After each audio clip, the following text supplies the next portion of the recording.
నుంచి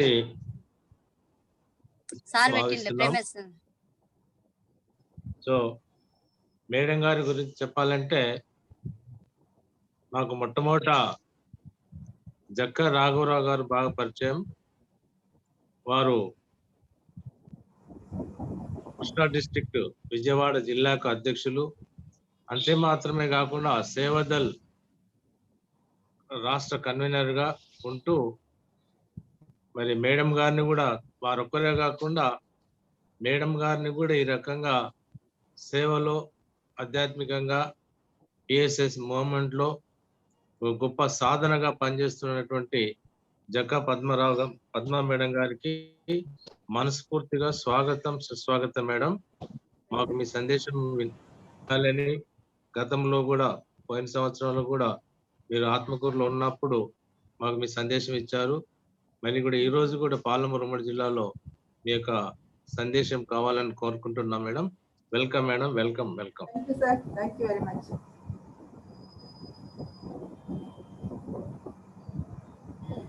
ఓకే,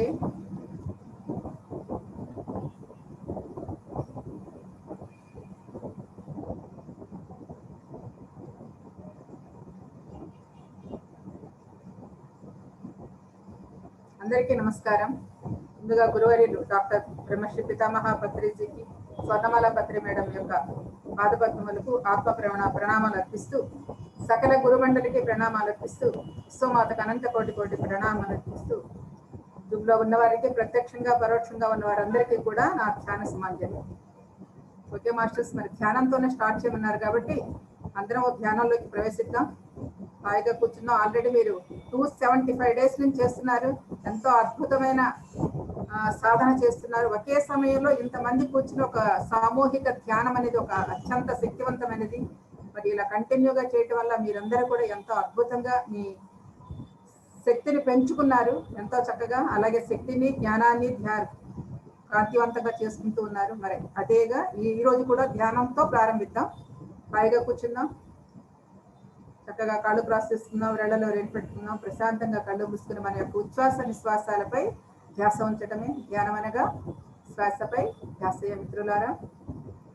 శ్వాస గమనింపే ధ్యాన సాధన. శరీరాన్ని ఎంత సుఖంగా కూర్చోబెట్టగలిగితే అంత చక్కగా శరీరం మనం సౌకర్యవంతంగా ఉన్నప్పుడు మన ధ్యానం చాలా చక్కగా అభ్యసించగలము, అనుభూతి చెందగలము. ఓకే మాస్టర్స్, ప్రశాంతంగా కూర్చుందాం, కాళ్ళు క్రాస్ చేసుకుందాం, రెళ్లలో రేటు పెట్టుకుందాం, కళ్ళు మూసుకుని మన యొక్క ఉచ్ఛ్వాస నిశ్వాసాలపై ధ్యాస ఉంచుతాం. ధ్యానం అనగా శ్వాసపై ధ్యాస, శ్వాసతో కలిసి ఉండటమే. శ్వాసే గురువు, గురువే శ్వాస.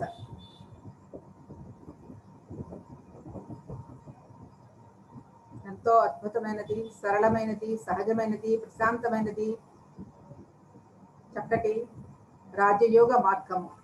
ఇంతకంటే మించినది, ఇంతకంటే తేలికైనది, ఇంతకంటే సులువైనది మనకి ప్రపంచంలోనే లేదు. అంతటి సహజమైన, సరళమైన, ప్రశాంతమైన, సులభమైన పద్ధతిని మనకి గురువర్యులు బ్రహ్మర్షి పితామహ మనందరికీ అందించారు. అంతటి తేలికైన రాజయోగ మార్గం ద్వారా శ్వాస మీద ధ్యాస ఉంచి చక్కగా మన లోపలికి మనం ప్రయాణం చేస్తున్నాం, మన అంతరాంతరాల్లోకి మనం ప్రయాణం చేస్తున్నాం. చక్కగా మన శ్వాస మీద ధ్యాస ఉంచితే ఎలాంటి ఆలోచనలు ఉండవు. ఆలోచనలు వస్తున్నాయి అంటే శ్వాస మీద ధ్యాస లేనట్లే లెక్క. శ్వాస మీద ధ్యాస ఉన్నది అంటే ఆలోచన లేవు అన్నదే లెక్క. ఇదే సూత్రం. కాబట్టి మనం ఎరుకతో ప్రతి ఒక్క శ్వాసను ఎంత చక్కగా మనం గమనించగలిగితే అంత చక్కగా మనం అంతర్ముఖం అవుతాం, మన లోపలికి మనం ప్రయాణం చేస్తాం.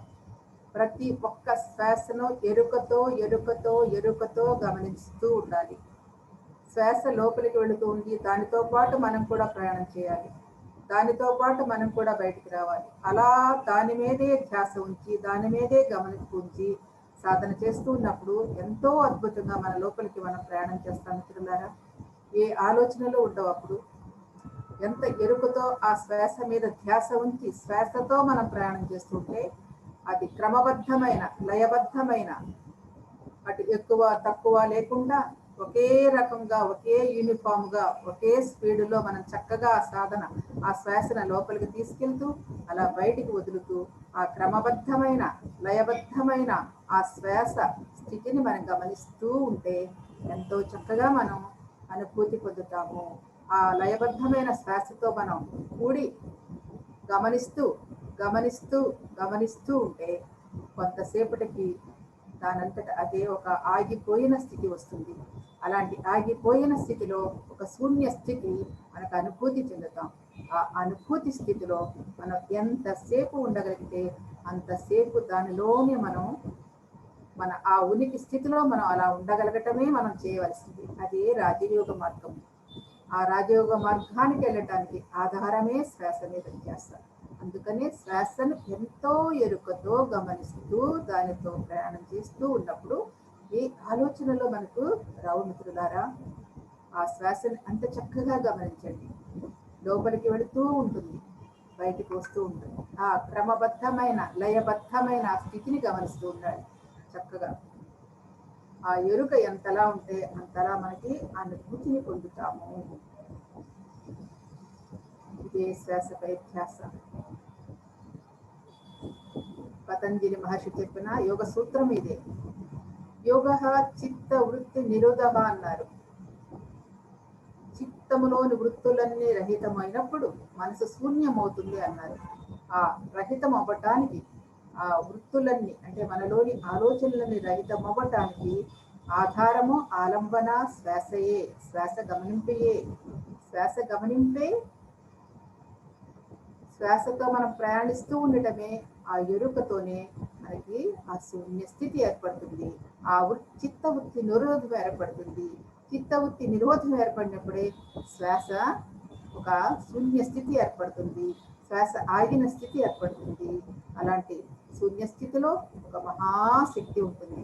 ఆ అనుభూతితో మనం అనుసంధానమైనప్పుడు మన లోపలికి, మన అంతర్యామిత్వానికి, మన లోపలికి మనం ప్రయాణం చేస్తాం మిత్రులారా. ఆ ప్రయాణాన్ని ఎరుకతో ఎవరైతే గమనిస్తూ ఉంటారో వారికి ఆ ధ్యాన అనుభూతిని మనం ఎంతో అద్భుతంగా పొందుతాము. ఇదే చేయవలసిన అతి సూక్ష్మమైనది, అతి సులువైనది, అతి తేలికైనది, అతి సరళమైనది, అతి సహజమైన రాజయోగ మార్గము మిత్రులారా. కేవలం శ్వాసపై ధ్యాసే. శ్వాసే గమనింపు.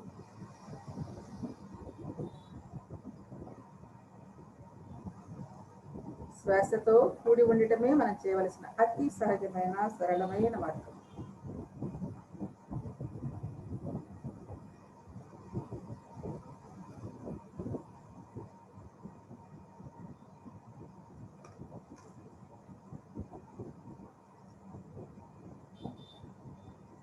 చక్కటి శ్లోకం వినబడుతూ ఉంటుంది. మీకు ఎటువంటి అభ్యంతరం ఉండదు. మీరు మాత్రం మీ శ్వాసతోనే గమనిస్తూ ఉండండి. శ్వాసనే అర్థం చేస్తూ ఉండండి. శ్వాసతోనే ప్రయాణం చేస్తూ ఉండండి. శ్వాసతోనే కలిసి ఉండండి. శ్వాసనే గమనిస్తూ ఉండండి.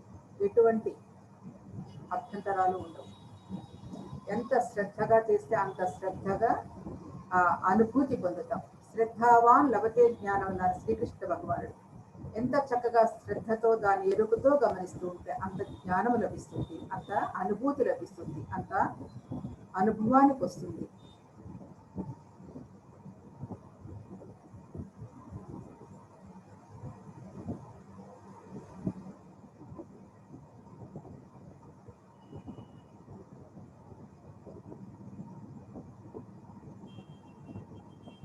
కళ్ళు మూసుకుని చక్కగా మన యొక్క శ్వాస గతిని గమనిస్తుంది.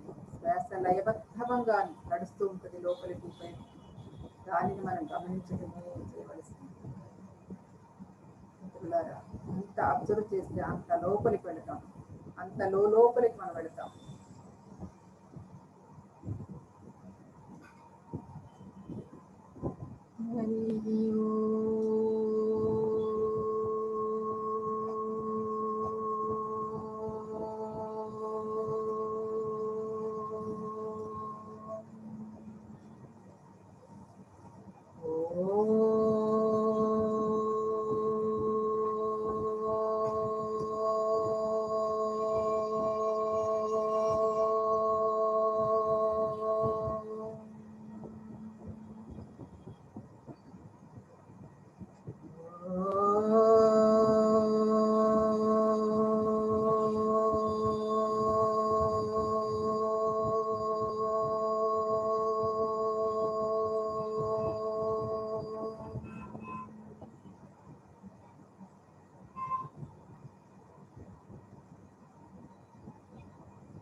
असंगोऽहम्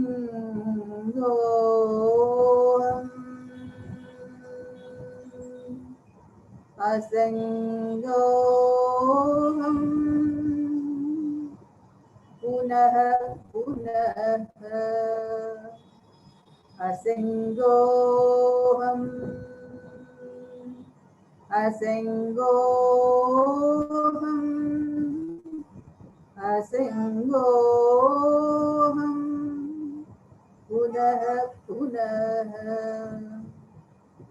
सच्चिदानन्दरूपोऽहम्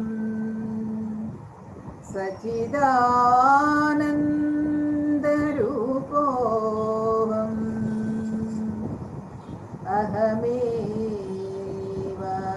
अहमेवाहमव्ययः सच्चिदानन्दरूपोऽहम्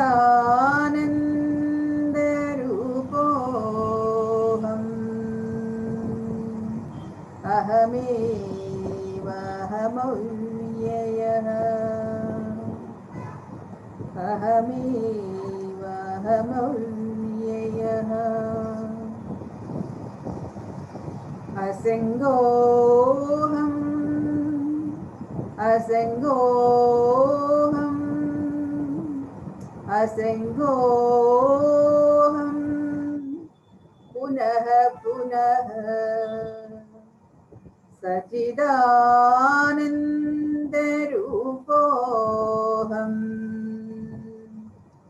अहमेवाहमव्ययः सच्चिदानन्दरूपोऽहम्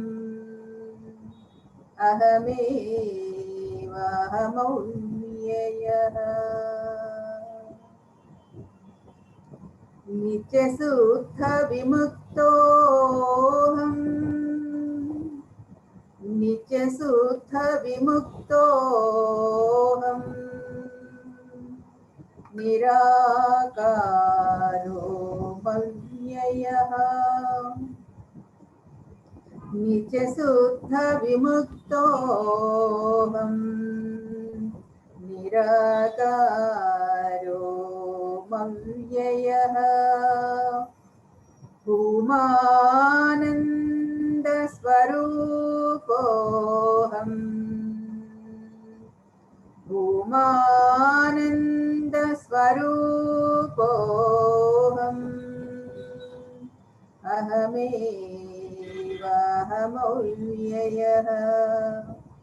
अहमेवाहमव्ययः नित्यशुद्धविमुक्तोऽहम् निराकारो मव्ययः भूमानन्दस्वरूपोऽहम् अहमेवाहमव्ययः अहमेवाहमव्ययः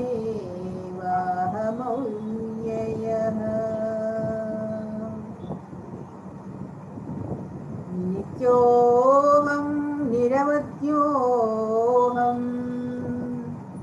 नित्योऽहं निरवध्योऽहम् निराकारोऽहमच्युतः नित्योऽहं निरवध्योऽहम् निराकारोऽहमच्युतः परमानन्दरूपोऽहम् परमानन्दरूपोऽहम् अहमेवाहमव्ययः अहमेवाहमव्ययः नित्योऽहं निरवध्योऽहम् निराकारोऽहमच्युतः परमानन्दरूपोऽहम् परमानन्दरूपोऽहम् अहमेवाहमव्ययः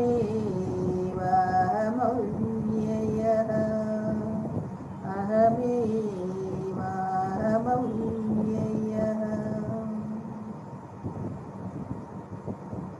शुद्धचैतन्यरूपोऽहम् शुद्धचैतन्यरूपोऽहम् आत्मारमोऽहमेव च शुद्धचैतन्यरूपोऽहम् आत्मारमोऽहमेव च अखण्डानन्दरूपोऽहम् अखण्डानन्दरूपोऽहम् अहमेवाहमौल्ययः अहमेवाहमौल्ययः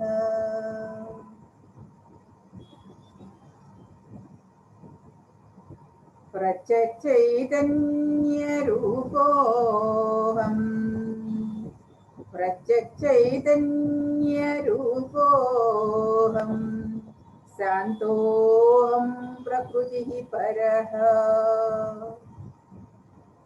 प्रत्यक्षचैतन्यरूपोऽहम् शान्तोऽहं प्रकृतिः परः शाश्वतानन्दरूपोऽहम् शाश्वतानन्दरूपोऽहम्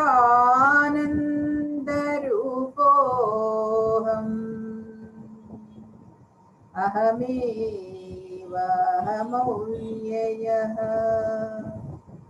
शाश्वतानन्दरूपोऽहम् अहमेवाहमौल्ययः तत्त्वातीतः तत्त्वातीतः परात्माहम् तत्त्वातीतः परात्माहम् मध्यातीतः परः शिवः तत्त्वातीतः परात्माहम् मध्यातीतः परः शिवः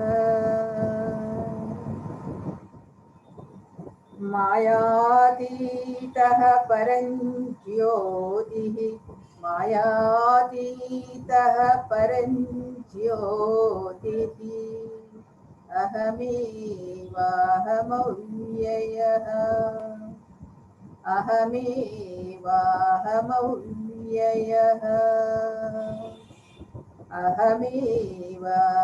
अहमेवाहमौल्ययः तत्त्वातीतः परात्माहम्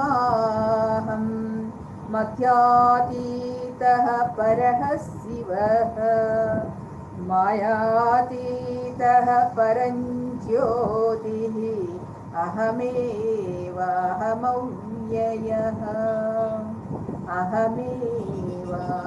अहमेवाहमौल्ययः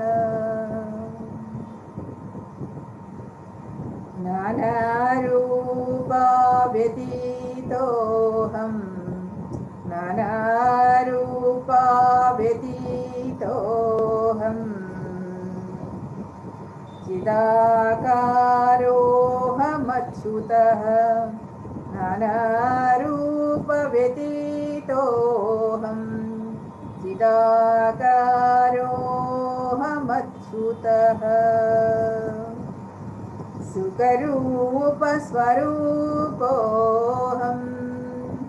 सुखरूपस्वरूपोऽहम् अहमेवाहमौल्ययः सुखरूपस्वरूपोऽहम् अहमेवाहमौल्ययः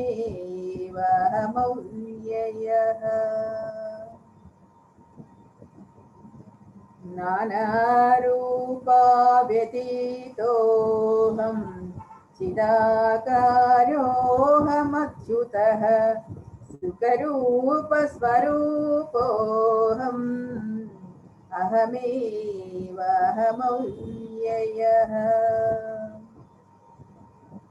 माया तत्कार्यदेवादि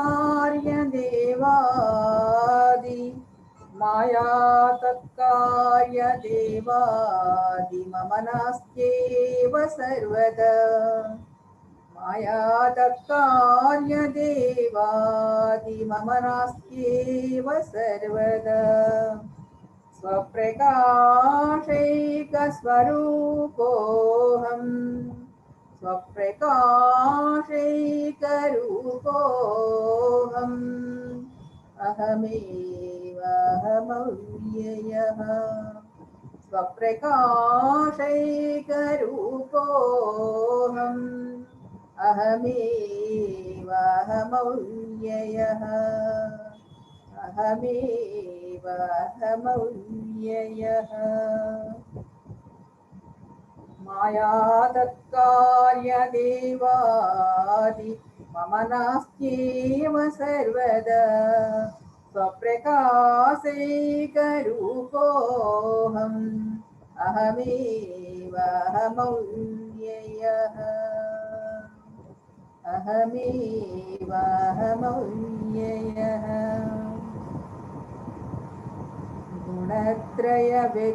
गुणत्रयव्यतीतोऽहम् गुणत्रयव्यतीतोऽहम् ब्रह्मदीनां च साक्ष्म्यहम् गुणत्रयव्यतीतोऽहम् ब्रह्मदीनां च साक्ष्म्यहम्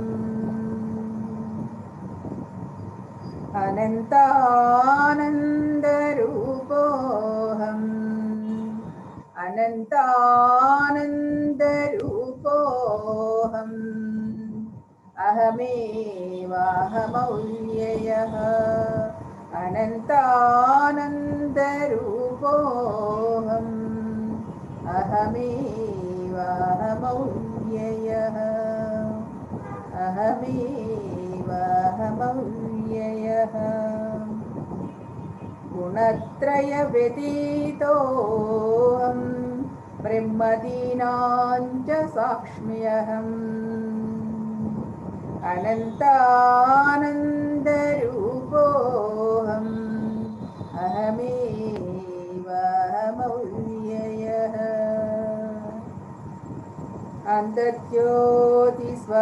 अन्तर्ज्योतिस्वरूपोऽहम् अन्तर्ज्योतिस्वरूपोऽहम् कूटस्थः सर्वगोऽस्म्यहम् अन्तर्ज्योतिस्वरूपोऽहम् कूटस्थः सर्वगोऽस्म्यहम् सर्वसाक्षिस्वरूपोऽहम् सर्वसाक्षिस्वरूपोऽहम् अहमेवाहमव्ययः सर्वसाक्षिस्वरूपोऽहम्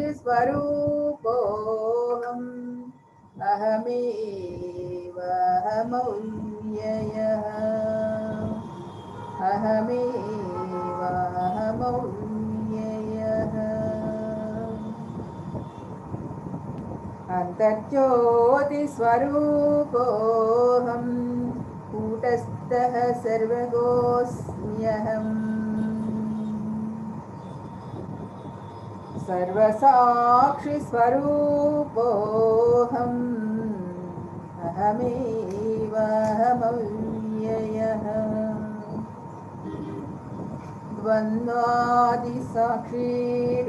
द्वन्द्वादिसाक्षीरूपोऽहम् द्वन्द्वादिसाक्षीरूपोऽहम् अचलोऽहं सनातनः द्वन्द्वादिसाक्षीरूपोऽहम् अचलोऽहं सनातनः सर्वसाक्षिस्वरूपोऽहम् सर्वसाक्षिस्वरूपोऽहम् अहमेवाहमव्ययः अहमेवाहमव्ययः अहमेवाहमव्ययः द्वन्द्वादिसाक्षीरूपोऽहम् अचलोऽहं सनातनः सर्वसाक्षिस्वरूपोऽहम् अहमेवाहमव्ययः अहमेवाहमव्ययः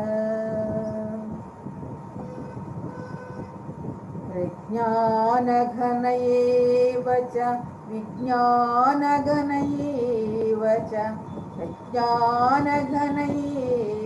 च विज्ञानघनयेव च अकर्ताहम् अभोक्ताहम् अकर्ताहम् अभोक्ताहम् अकर्ताहम् अभोक्ताहम् अहमेवाहमव्ययः अहमेवाहमव्ययः निराधारा स्वरूपोऽहम् निराधारा स्वरूपोऽहम् सर्वाधारोऽहमेव च निराधारा स्वरूपोऽहम् सर्वाधारोऽहमेव च आप्तकामस्वरूपोऽहम् आप्तकामस्वरूपोऽहम् अहमेवाहमव्ययः अहमेवाहमव्ययः अहमेवाहमव्ययः निराधारा स्वरूपोऽहम् सर्वाधारोऽहमेव च आप्तकामस्वरूपोऽहम् अहमेवाहमव्ययः अहमेवाहमव्ययः तापत्रयविनिर्मुक्तः तापत्रयविनिर्मुक्तः देहत्रय विलक्षणौ तापत्रयविनिर्मुक्तः देहत्रय विलक्षणः अवस्थात्रय साक्षस्मि अवस्थात्रय साक्षस्मि अहमेवाहमव्ययः अहमेवाहमव्ययः अहमेवाहमव्ययः तापत्रयविनिर्मुक्तः देहत्रय विलक्षणः अवस्थात्रय साक्षस्मि अहमेवाहमव्ययः अहमेवाहमव्ययः अहमेवाहमव्ययः दृक्दृश्यौद्भौ पदार्थौ नः दृक्दृश्यौद्भौ पदार्थौ नः परस्परविलक्षणौ दृक्दृश्यौद्भौ पदार्थौ नः परस्परविलक्षणौ दृक्ब्रह्म दृश्यं मामेति दृक्ब्रह्म दृश्यं मामेति दृक्ब्रह्म दृश्यं मामेति सर्ववेदान्तडिण्डिमः सर्ववेदान्तडिण्डिमः दृग्दृश्चौद्भौ पदार्थौ नः परस्परविलक्षणौ दृक्ब्रह्म दृश्यं मामेति दृक्ब्रह्म दृश्यं मामेति सर्वं वेदान्तडिण्डिमः सर्ववेदान्तडिण्डिमः सर्ववेदान्तडिण्डिमः अहं साक्षेति यो विद्वात् अहं साक्षेति यो विद्वात् विवच्चैवं पुनः पुनः अहं साक्षेति यो विद्वात् विवच्चैवं पुनः पुनः स एव मुक्तः स विद्वान् स एव मुक्तः स विद्वान् इति वेदान्तडिण्डिमः इति वेदान्तडिण्डिमः इति वेदान्तडिण्डिमः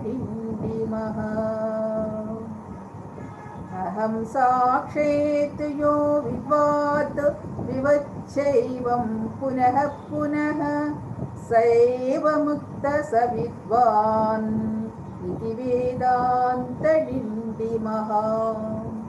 इति वेदान्तडिण्डिमः घटकुड्यादिकं सर्वं घटकुड्यादिकं सर्वं मृत्तिकामात्रमेव च घटकुड्यादिकं सर्वं मृत्तिकामात्रमेव च तद्वद्ब्रह्म जगत्सत्यं तद्वद्ब्रह्म जगत्सत्यम् इति वेदान्तडिण्डिमः इति वेदान्तडिण्डिमः इति वेदान्तडिण्डिमः घटकुड्यादिकं सर्वं मृत्तिकामात्रमेव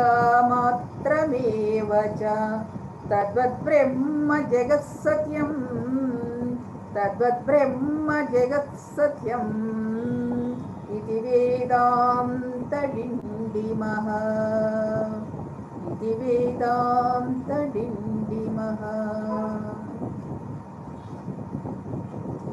ब्रह्म सत्यं जगन्मिथ्या ब्रह्म सत्यं जगन्मिथ्या जीवो ब्रह्मैव नापरः ब्रह्म सत्यं जगन्मिथ्या जीवो ब्रह्मैव नापरः ब्रह्म सत्यं जगन्मिथ्या जीवो ब्रह्मैव नापरः अनेन वेद्यं सच्चास्त्रम् अनेन वेद्यं सच्चास्त्रम् इति वेदान्तडिण्डिमः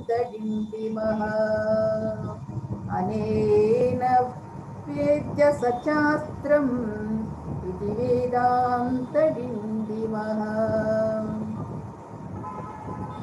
ब्रह्म सत्यं जगन्मिथ्या ब्रह्म सत्यं जगन्मिथ्या जीवो ब्रह्मैव नापरः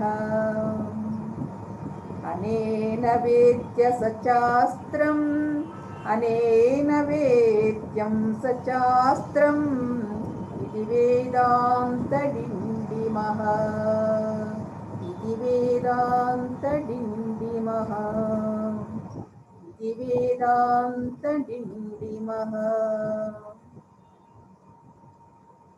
अन्तर्ज्योति बहिर्ज्योति अन्तर्ज्योति बहिर्ज्योति प्रत्यग्ज्योति परात्परः अन्तर्ज्योति बहिर्ज्योति प्रत्यग्ज्योति परात्परः अन्तर्ज्योति बहिर्ज्योतिः प्रत्यग्ज्योति परात्परः ज्योतिज्योति स्वयं ज्योतिः ज्योतिज्योति स्वयं ज्योतिः आत्मज्योति शिवोऽस्म्यहम् आत्मज्योति शिवोऽस्म्यहम् ज्योतिज्योति स्वयं ज्योतिः आत्मज्योति शिवोऽस्म्यहम्